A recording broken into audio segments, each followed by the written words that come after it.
ನಮಗೆ ಕೇಳಿದ್ವಿ. ನಾವಂತರೂ ಕಟ್ಟಕ್ ರೊಟ್ಟಿ ತಿನ್ನೋರು, ಹಸುವಂತರೂ ಆಗಲ್ಲ, ಇನ್ನು 1 ಗಂಟೆನೂ ಆಗಲ್ಲ.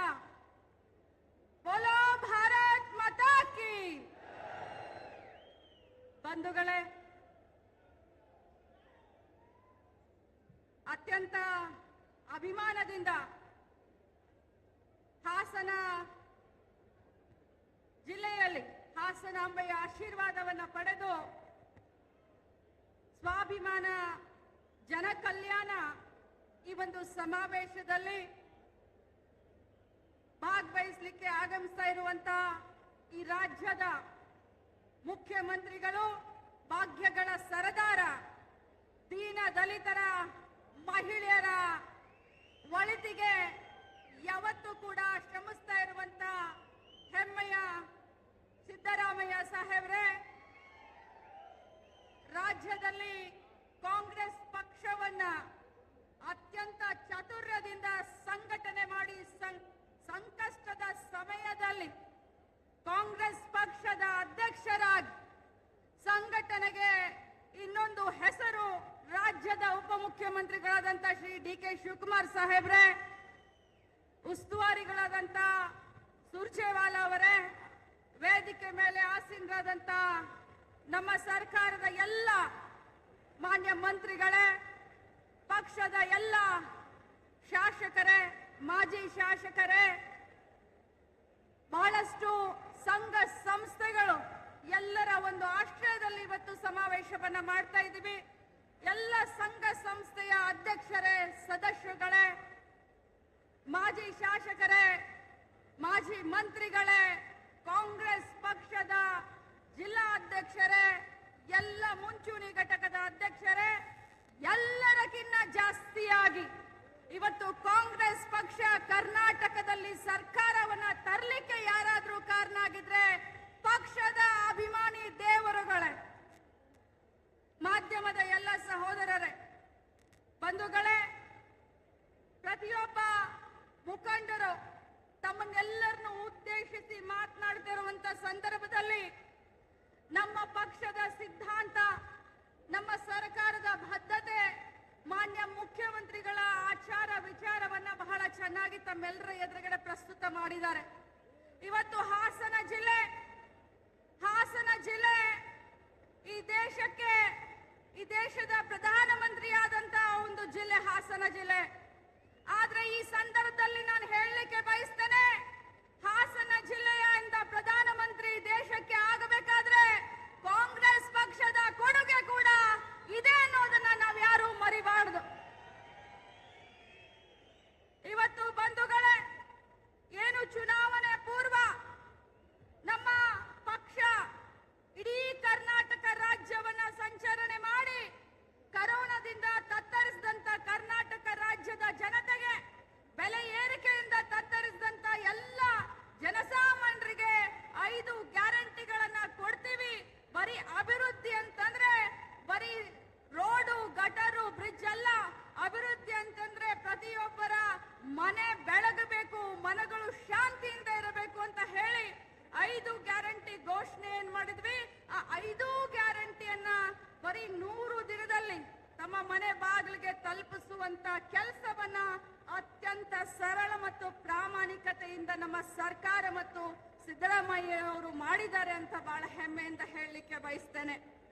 ಬಂಧುಗಳೇ, ಕಾಂಗ್ರೆಸ್ ಪಕ್ಷದ ಸರ್ಕಾರ, ಅದರಲ್ಲೂ 138 ಜನ, ಅಣ್ಣ ಇಲ್ಲ ಅಂದ್ರೆ ಹೇಳ್ಬಿಡಿ,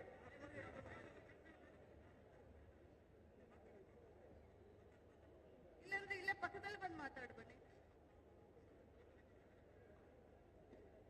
ಕರ್ನಾಟಕ ರಾಜ್ಯದಲ್ಲಿ ತಮ್ಮೆಲ್ಲರ ಆಶೀರ್ವಾದದಿಂದ 136 ಸೀಟ್ಗಳು, ನಾ ಭೂತೋ ನಾ ಭವಿಷ್ಯ.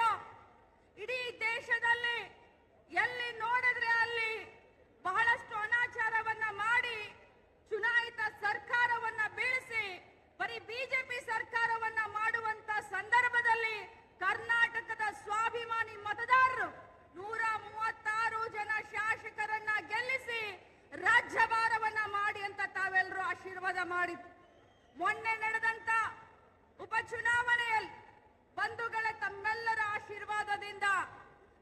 ದಕ್ಷಿಣದಲ್ಲಿ ಒಂದು ಗೆದ್ವಿ, ಉತ್ತರದಲ್ಲಿ ಒಂದು ಗೆದ್ವಿ, ಕಲ್ಯಾಣ ಕರ್ನಾಟಕ ಭಾಗದಲ್ಲೂ ಕೂಡ ಕಾಂಗ್ರೆಸ್ ಪಕ್ಷದ ಕಹಳೆಯನ್ನ ಮೊಳಗಿಸಿದಂತ ಅಭಿಮಾನ ತಮ್ಮೆಲ್ಲರಿಗೂ ಬರುತ್ತೆ ಅನ್ನುವಂತ ಮಾತನ್ನ ಹೇಳಲಿಕ್ಕೆ ಬಯಸ್ತೇನೆ.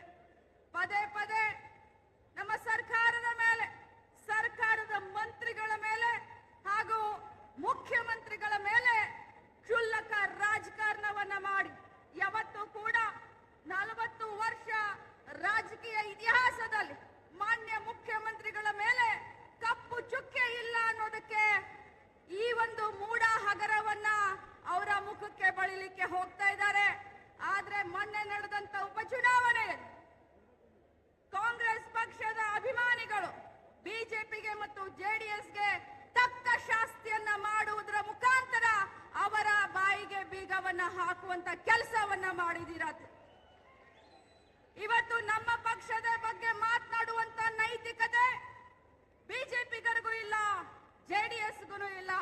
ಯಾಕಂತಂದ್ರೆ ಹಾದಿ ಬೀದಿಯಲ್ಲಿ ಜಗಳವನ್ನ ಮಾಡಿಕೊಂಡು 2,500 ಕೋಟಿಗೆ ಸಿಎಂ ಕುರ್ಚಿ ಇದೆ, 1,000 ಕೋಟಿಗೆ ಮಂತ್ರಿ ಆಗಬಹುದು ಅಂತ ಹೇಳಿ ಬಿಜೆಪಿಯ ಪ್ರಮುಖ ನಾಯಕರು ಇವತ್ತು ಅವರ ನಾಯಕರ ಮೇಲೆ ಗೂಬೆಯನ್ನ ಕೂರಿಸುವಂತ ಸಂದರ್ಭದಲ್ಲಿ ಇನ್ನು ಪಾಪ ಜೆಡಿಎಸ್ ನವರ ಕತೆ ನಾನೇನು ಮಾತನಾಡ್ಲಿಕ್ಕೆ ಹೋಗೋದಿಲ್ಲ.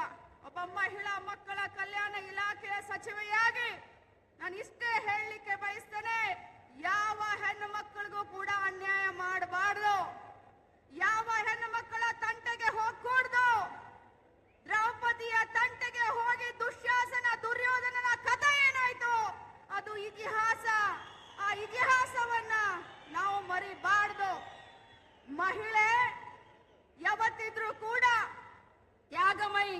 ಅದೆಷ್ಟು ಮಹಿಳೆಯರಿಗೆ ಅನ್ಯಾಯ ಆಗಿದೆ ಅನ್ನೋದನ್ನ ನಾನು ಈ ವೇದಿಕೆ ಮೂಲಕ ಹೇಳಲಿಕ್ಕೆ ಹೋಗೋದಿಲ್ಲ. ಆದ್ರೆ ಒಬ್ಬ ಮಹಿಳೆಯಾಗಿ, ಮಹಿಳಾ ಮತ್ತು ಮಕ್ಕಳ ಕಲ್ಯಾಣ ಇಲಾಖೆಯ ಸಚಿವೆಯಾಗಿ ನನ್ನ ರಕ್ತ ಕೂಡ ಕುದಿಯುತ್ತದೆ. ಬಂಧುಗಳೇ, ಇವತ್ತು ಮಹಿಳೆಯನ್ನ ನಾವು ದೇವತೆ ಅಂತ ಹೇಳ್ತೀವಿ, ಮಹಿಳೆಯನ್ನ ನಾವು ಪೂಜಿಸ್ತೀವಿ. ಆದ್ರೆ ಏನ್ ಮಾಡೋದು, ಜೆಡಿಎಸ್ ತನ್ನ ಚಿಹ್ನೆಯನ್ನು ಕೂಡ ಮಹಿಳೆಗೆ ಕೊಟ್ಟು ತಲೆ ಮೇಲೆ ಭಾರವನ್ನ ಇಟ್ಟಿದೆ, ಹೊರೆಯನ್ನ ಏರಿಸಿದೆ. ಆದ್ರೆ ಕಾಂಗ್ರೆಸ್ ಹಾಗಲ್ಲ, ಮಹಿಳೆಯ ಹೊರೆಯನ್ನ ಇಳಿಸಿ ಪ್ರಾಮಾಣಿಕವಾಗಿ ಮಹಿಳೆಗೆ ಆರ್ಥಿಕ ಸಬಲೀಕರಣ ಮಾಡಬೇಕು ಅಂತ ಇವತ್ತು 5 ಗ್ಯಾರಂಟಿಯನ್ನ ಕೊಟ್ಟಿದ್ದೇವೆ. ಬಹಳ ಅದ್ದೂರಿಯಿಂದ ಆಯೋಜಕರು, ಹಿಂದುಳಿದ ವರ್ಗದ ಎಲ್ಲ ನಮ್ಮ ಸಂಘ ಸಂಸ್ಥೆಗಳು, ಜಿಲ್ಲಾ ಉಸ್ತುವಾರಿ ಸಚಿವರಾದಂತ ಕೆ.ಎನ್. ರಾಜಣ್ಣ ಅವರು, ಎಂಪಿಗಳಾದಂತ ಶ್ರೇಯಸ್ ಅವರು, ಈ ಭಾಗದ ಎಲ್ಲ ಹಿರಿಯ ಶಾಸಕರು ಈ ಕಾರ್ಯಕ್ರಮವನ್ನ ಬಹಳ ಚೆನ್ನಾಗಿ ಕೆಪಿಸಿಸಿಯ ಸಂಯುಕ್ತ ಆಶ್ರಯದಲ್ಲಿ ಕೆಪಿಸಿಸಿಯ ಕಾರ್ಯಾಧ್ಯಕ್ಷರುಗಳು, ಪದಾಧಿಕಾರಿಗಳು, ಅಧ್ಯಕ್ಷರ ಎಲ್ಲರೂ ಒಂದು ಮೇಲ್ವಿಚಾರಣೆ ಮೇರೆಗೆ ಬಹಳ ಒಳ್ಳೆ ಕಾರ್ಯಕ್ರಮವನ್ನು ಆಯೋಜನೆ ಮಾಡಿದ್ದೀರಾ. ತಮ್ಮೆಲ್ಲರಿಗೂ ಅಭಿನಂದಿಸ್ತೀನಿ. ತಮ್ಮ ಆಶೀರ್ವಾದ, ಮಾರ್ಗದರ್ಶನ ನಮಗೆ ಯಾವತ್ತಿದ್ರೂ ಇರ್ಲಿ. ಸಿದ್ದರಾಮಯ್ಯನವರ ಸರ್ಕಾರ ಗಟ್ಟಿಯಾಗಿ 5 ವರ್ಷ ರಾಜವಾರ ಮಾಡುತ್ತೆ, ನಿಮ್ಮ ಸೇವೆಯನ್ನ ಮಾಡುತ್ತೆ. ಜೈ ಹಿಂದ್, ಜೈ ಕಾಂಗ್ರೆಸ್.